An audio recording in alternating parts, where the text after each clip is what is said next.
আসসালামু আলাইকুম ওয়া রাহমাতুল্লাহ।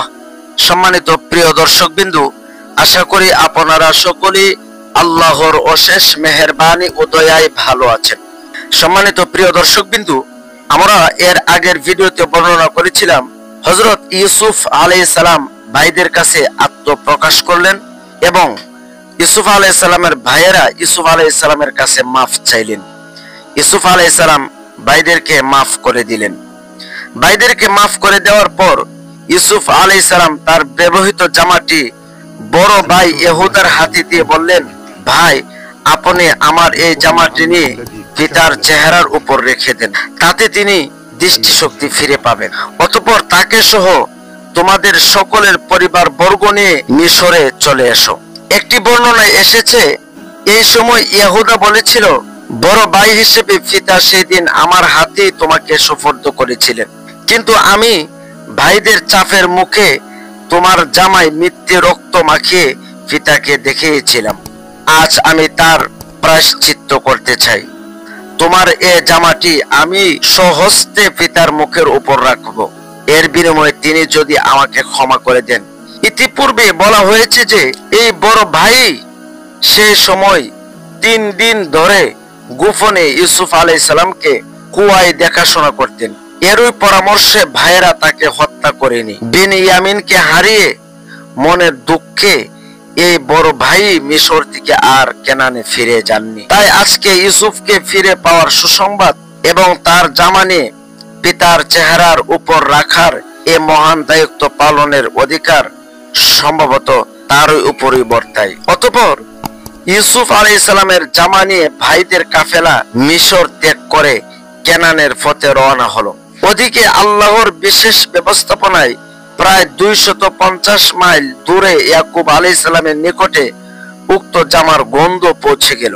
তিনি আনন্দে উৎফুল্ল হয়ে অতি সহ্য সবাইকে বলে ফেললেন যে, ইন্নী লা আজিদু রিহা ইউসুফ, হে এলাকাবাসী, তোমরা শোনো, আমি আমার ছেলে ইউসুফের গন্ধ পাচ্ছি। নিঃসন্দেহে এটি ছিল মুজিজা, যা আল্লাহ যথাসময়ে ইয়াকুব আলাইহিস সালামকে প্রদর্শন করেছিলেন। কেননা মুজিজা নবীগণের ইচ্ছাধীন নয়, এটা আল্লাহর ইচ্ছাধীন।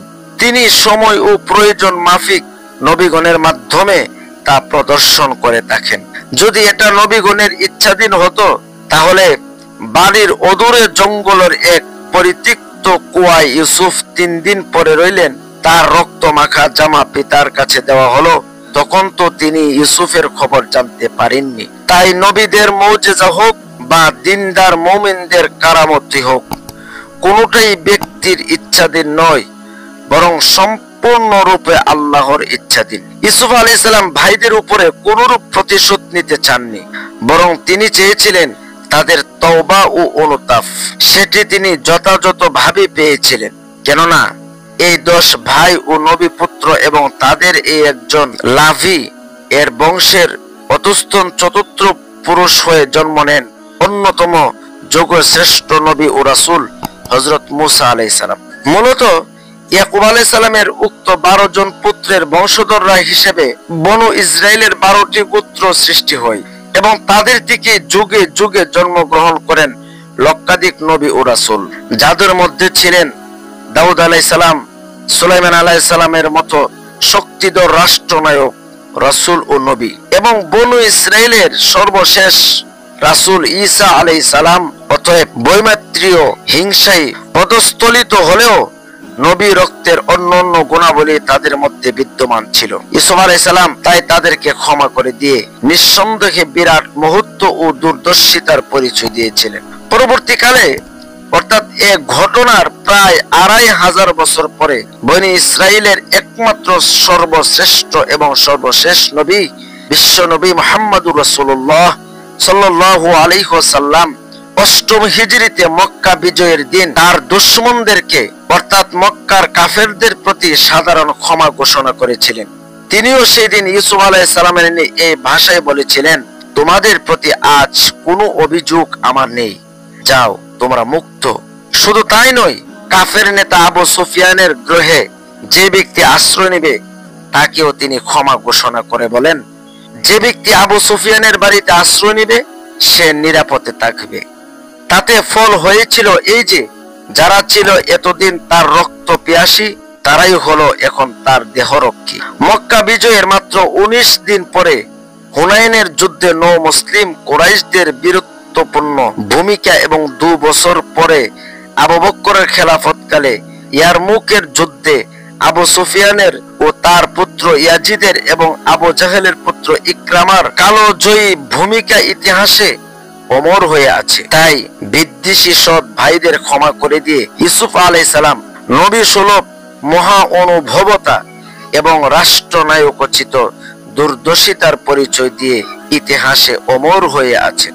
ঘটনাটি কোরআনী বর্ণনায় এভাবে এসেছে, ইযহাব বিকামিসি হাযা ফাআলকুহু আলা ওয়াজহি আবি ইয়াতি বাসীরা ওয়া উতুনি বিআহলিকুম আজমাইন ওয়ালাম্মা ফাসালাতিল ঈরু ক্বালা আবুহুম ইন্নী লা আজিদু রিহা ইউসুফ লাউলা আন তুফান্নিদুন ক্বালু তাল্লাহি ইন্নাকা লাফি দালালিকাল কদিম। ইউসুফ আলাইহিস সালাম তার ভাইদের বললেন, তোমরা আমার এই জামাটি নিয়ে যাও, এটি আমার পিতার চেহারার উপরে রেখে দিও, এতে তার দৃষ্টিশক্তি ফিরে আসবে। আর তোমাদের পরিবার বর্গের সবাইকে আমার কাছে নিয়ে আসো। অতঃপর কাফেলা যখন রওনা হলো তখন কেনানে তাদের পিতা বললেন, যদি তোমরা আমাকে অপ্রকৃতিস্থ না ভাবো তবে বলি এই যে আমি নিশ্চিত ভাবে আমার সন্তান ইউসুফের গন্ধ পাচ্ছি। লোকেরা বলল, আল্লাহর কসম, আপনি তো আপনার সেই পুরানো ভ্রান্তিতে পড়ে আছেন, অর্থাৎ অনেক বছর হয়ে গেল ইউসুফ দুনিয়া থেকে বিদায় হয়ে গিয়েছে, এখনো আপনি বলতেছেন ইউসুফ আপনার কাছে আসবে। যথাসময়ে কাফেলা দীর্ঘ সফর শেষে বাড়িতে পৌঁছলো এবং বরাবরই ইহুদা ছুটে গিয়ে পিতাকে ইউসুফের সুসংবাদ দিলেন। অতঃপর ইউসুফ আলাইহিস সালামের প্রদত্ত জামা পিতার মুখের উপর রাখলেন। আল্লাহর ইচ্ছায় সাথে সাথে তার দৃষ্টিশক্তি ফিরে পেল। সুবহানাল্লাহ, সুবহানাল্লাহি ওয়া বিহামদিহি, সুবহানাল্লাহিল আযীম। খুশিতে উত্থলিত ও আনন্দে উৎপন্ন বৃদ্ধ পিতা বলে উঠলেন, আমি কি বলিনি আল্লাহর নিকট থেকে আমি যা জানি তোমরা তা জানো না? অর্থাৎ ইউসুফ জীবিত আছে এবং তার সাথে আমার সাক্ষাৎ হবে, এ খবর আল্লাহ আমাকে আগেই দিয়েছিলেন। এ বিষয়ে আল্লাহ তাআলা পবিত্র কোরআনে বলেন, ফালাম্মা আনজা আল বাশীরু আলকাহু আলা ওয়াজহিহি ফারতাদ্দা বাসীরা ক্বালা আলাম আকুল লাকুম ইন্নী আ'লামু মিনাল্লাহি মা লা তা'লামুন। অতঃপর যখন সুসংবাদদাতা ইহুদা পৌঁছলো, সে জামাটি তার বাবার চেহারার উপর রাখলো, অমনি সে তার দৃষ্টিশক্তি ফিরে পেল এবং বলল, আমি কি তোমাদের বলিনি যে আমি আল্লাহর পক্ষ থেকে যা জানি তোমরা তা জানো না? ইউসুফ আলাইহিস সালামের ব্যবহৃত জামা প্রেরণ ও তার মুখের উপরে রাখার মাধ্যমে ইয়াকুব আলাইহিস সালাম দৃষ্টিশক্তি ফিরে পাওয়ার এই বিষয়টির উপর বর্তমানে গবেষণা হয়েছে এবং দেখানো হয়েছে যে মানব দেহের ঘামের মধ্যে এমন উপাদান আছে যার প্রতিক্রিয়ায় দৃষ্টিশক্তি ফিরে আসা সম্ভব। উক্ত গবেষণার মূল সূত্র ছিল ইউসুফ আলাইহিস সালামের ব্যবহৃত জামা মুখের উপর রাখার মাধ্যমে ইয়াকুব আলাইহিস সালামের দৃষ্টিশক্তি ফিরে পাওয়ার কোরআনী বর্ণনা। প্রকৃত ঘটনা সবার নিকটে পরিষ্কার হয়ে গেলে লজ্জিত ও অনুতপ্ত বিমাতা ভাইয়েরা সবাই এসে পিতার কাছে করজোড়ে ক্ষমা প্রার্থনা করলো এবং আল্লাহর নিকটে তাদের জন্য ক্ষমা প্রার্থনা করার অনুরোধ করলো। যেমন আল্লাহ তাআলা বলেন, ক্বালু ইয়া আবানা আস্তাগফির লানা যুনুবানা ইন্না কুন্না খাতিইন ক্বালা সাওফা আস্তাগফির লাকুম রাব্বি ইন্নাহু হুয়াল গফুরুর রহিম। তারা বলল, হে আমাদের পিতা, আমাদের অপরাধ মার্জনার জন্য আল্লাহর নিকটে প্রার্থনা করুন, নিশ্চয় আমরা গুনাহগার ছিলাম। পিতা বললেন, সত্তর আমি আমার পালনকর্তার নিকটে তোমাদের জন্য ক্ষমা চাইব, নিশ্চয় তিনি ক্ষমাশীল ও দয়াবান। সূরা ইউসুফ। সূরা ইউসুফের 93 নম্বর আয়াতে বলা হয়েছে যে ইউসুফ তার ভাইদেরকে তাদের পরিবার বর্গ সহ মিশরে আসতে বলেছিলেন। মিশরে তাদের এই যাওয়াটাই ছিল কেনান থেকে স্থায়ীভাবে তাদের মিশরের হিজরত।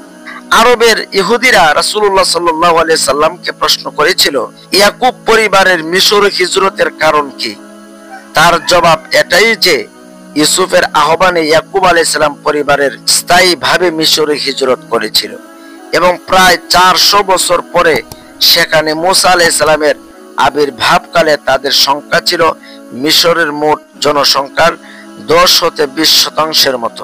মিশর থেকে ভাইদের কেরানে ফেরত পাঠানোর সময় কোন বর্ণনা মোতাবেক ইউসুফ আলাইহিস সালাম 200 উট বোঝাই খাদ্যশস্য ও মালামাল উপটকন স্বরূপ পাঠিয়েছিলেন, যাতে তারা যাবতীয় দায় দেনা চুকিয়ে ভালোভাবে প্রস্তুতি নিয়ে মিশরে স্থায়ীভাবে ফিরে আসতে পারে। ইয়াকুব পরিবারের সেভাবেই প্রস্তুতি নিলেন। অতঃপর গোটা পরিবার বিরাট কাফেলা নিয়ে কেনান ছেড়ে মিশর অভিমুখে রওনা হলেন।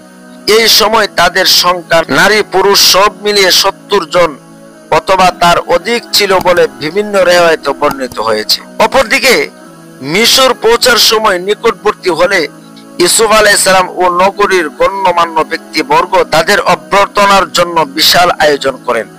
অতঃপর পিতা মাতা ও ভাইদের নিয়ে তিনি শাহী মহলে প্রবেশ করেন। ইউসুফ আলাইহিস সালাম শৈশবকালে তার মা মৃত্যুবরণ করার কারণে তার আপন খালাকে পিতা বিবাহ করেন, ফলে তিনি মা হিসেবে পিতার সাথে আগমন করেন। তবে কেউ বলেছেন তার নিজের মা এসেছিলেন, আবার কেউ বলেছিলেন তার খালা এসেছিলেন। অতঃপর তিনি পিতা মাতাকে তার সিংহাসনে বসালেন। এর পরবর্তী ঘটনা হলো শৈশবে দেখা স্বপ্ন বাস্তবায়নের অন্যান্য দৃশ্য। এ বিষয়ে বর্ণিত কোরআনী ভাষা এরকম: ফালাম্মা দাখালু আলা ইউসুফা আওয়া ইলাইহি আবাওয়াইহি ওয়া ক্বালা দুখুলু মিসরা ইনশাআল্লাহু আমিনিন ওয়া রাফা'a আবাওয়াইহি আলাল আরশি ওয়া খাররু লাহু সুজদাা ওয়া ক্বালা ইয়া আবাতি হাযা তা'ফিলু রু'য়ায়া মিন ক্বাবলু قد جعلها ربي حقا وقد أحسن بي إذ أخرجني من السجن وجاء بكم من البدو من بعد أن نزغ الشيطان بيني وبين إخوتي إن ربي لطيف لما يشاء إنه هو العليم الحكيم। অতঃপর যখন তারা ইউসুফের কাছে পৌঁছল, তখন ইউসুফ পিতা মাতাকে নিজের কাছে নিল এবং বলল, আল্লাহ চাহেন তো আপনারা নির্ভয়ে নিঃসংকোচিত্রে মিশরে আপনারা প্রবেশ করুন। অতঃপর সে তার পিতা মাতাকে সিংহাসনে বসালো এবং তারা সবাই তার সম্মুখে সিজদা বনত হলো। সে বলল, হে পিতা, এটি হচ্ছে আমার ইতিপূর্বে দেখা স্বপ্নের ব্যাখ্যা। আমার পালনকর্তা একে বাস্তবে রূপায়িত করেছেন। তিনি আমার প্রতি অনুগ্রহ করেছেন, আমাকে জেল থেকে বের করেছেন এবং আপনাদেরকে গ্রাম থেকে নিয়ে এসেছেন। শয়তান আমার ও আমার ভাইদের মধ্যে কলহ সৃষ্টি করে দেওয়ার পর আমার পালনকর্তা যা চান সূক্ষ্ম কৌশলে তা সম্পন্ন করেন। নিশ্চয় তিনি বিজ্ঞ ও প্রজ্ঞাময়। সূরা ইউসুফ। দীর্ঘ বিচ্ছেদের পর পিতা পুত্রের মিলনের সময় ইউসুফ আলাইহিস সালামের কথাগুলি লক্ষণীয়। তিনি এখানে ভাইদের দ্বারা অন্ধকূপে নিক্ষেপের কথা এবং পরবর্তীতে জুলাইকার চক্রান্তের কারাগারে নিক্ষেপের কথা চেপে গিয়ে কেবল কারামুক্তি থেকে বক্তব্য শুরু করেছেন। তারপর পিতাকে গ্রাম থেকে শহরে এনে মিলনের কথা ও উন্নত জীবনের পদার্পণের কথা বলেছেন। অতঃপর ভাইদের হিংসা ও চক্রান্তের দোষটি শয়তানের উপরে চাপিয়ে দিয়ে ভাইদেরকে বাঁচিয়ে দিয়েছেন। সুবহানাল্লাহ। সব কিছুতেই আল্লাহর অনুগ্রহের স্বীকৃতি দিয়েছেন এবং তার প্রতি কৃতজ্ঞতা প্রকাশ করেছেন। সুবহানাল্লাহি ওয়া বিহামদিহি সুবহানাল্লাহিল আযীম। নিঃসন্দেহে এটি একটি উচ্চাঙ্গের বর্ণনা এবং এতে মহা অনুভব ব্যক্তিদের জন্য শিক্ষণীয় বিষয়। উল্লেখ্য যে ইয়াকুবী শরিয়াতে সম্মানের সিজদা বা সিজদায়ে তাজিমি জায়েজ ছিল, কিন্তু মুহাম্মদী শরিয়াতে এটা সম্পূর্ণরূপে হারাম হয়েছে। এমনকি সালাম করার সময় মাথা নত করা বা মাথা ঝুঁকানো হারাম। এর মাধ্যমে আল্লাহ ব্যতীত অন্যের প্রতি সিজদা করার দূরতম সম্ভাবনাকেও নস্যাৎ করে দেওয়া হয়েছে। সম্মানিত প্রিয় দর্শকবৃন্দ, আল্লাহ তাআলা আমাদেরকে এই ঘটনা থেকে শিক্ষা গ্রহণ করার তৌফিক দান করুন। আমাদের এই চ্যানেলে ইসলামিক নিত্য নতুন ভিডিও পেতে আমাদের চ্যানেলটি সাবস্ক্রাইব করে আমাদের পাশে থাকুন। সম্মানিত প্রিয় দর্শকবৃন্দ, ইউসুফ আলাইহিস সালামের বাকি অংশটুকু ইনশাআল্লাহ আমরা পরবর্তী ঘটনাতে বর্ণনা করব। তাই আমাদের চ্যানেলটিকে সাবস্ক্রাইব করে আমাদের পাশে থাকুন। জাযাকুমুল্লাহু খায়র।